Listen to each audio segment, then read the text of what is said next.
即马全球拢已经进入高龄化的社会，即马咱失智症的病人也是愈来愈侪啊。伫咧瑞典就有一间养护中心，伊是设一个假的公车牌仔，要互失智的居民转换情绪，来帮助因恢复平静。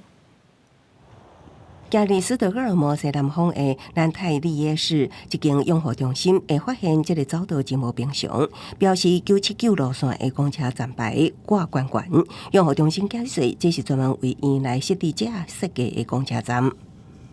Det här är vår busshållplats. Den kom upp här för 4 år sedan ungefär. Och tanken är att den ska användas för att avleda våra boende. Så vi har en bänk där vi kan sitta och prata. 伫陪伴失智居民伫假站牌等公车的外保哥讲，病人会因为焦虑的情绪刷插袂转去，照着陪伴等公车的时，抬杠讲话会转移长者的注意力，帮助因恢复平静。外保哥讲，多数的失智长者会伫无闲的时阵出现伫公车站，焦虑程度较悬的居民一工甚至会来几下纸。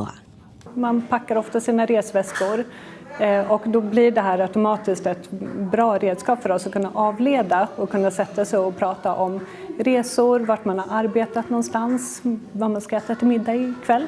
德国一间养护院伫2008年首先采用假公车站的做法，真侪原本因为不安煞死过走的失智居民，看到站牌了后，就会停落脚步，减少住院事件的频率。外保哥为居民的体验情况观察到，伫熟悉周边甲人对话，确实会当舒缓失智症病人的焦虑。Först när jag nämnde idén så var det många som tyckte att det var en ganska lustig idé. Men sen när vi väl hade satt upp idén och man ser att den fungerar så märker man att det är en bra idé. Det är ett enkelt redskap, någonting som alltid finns här.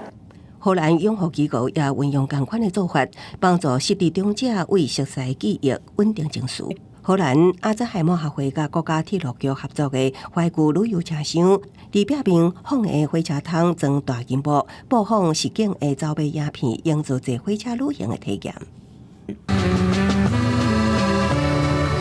伫荷兰弗雷欧佛弗拉凯岛的养护中心，居民多数是退休渔民，则有一只甲实际船身同款大的互动船，风渔船的摆设，驶船的时，拿观赏海景，搭配音乐甲海鸟等声音，帮助失智的船员居民唤起伫海上的人生记忆。公司新闻张淑芬编译。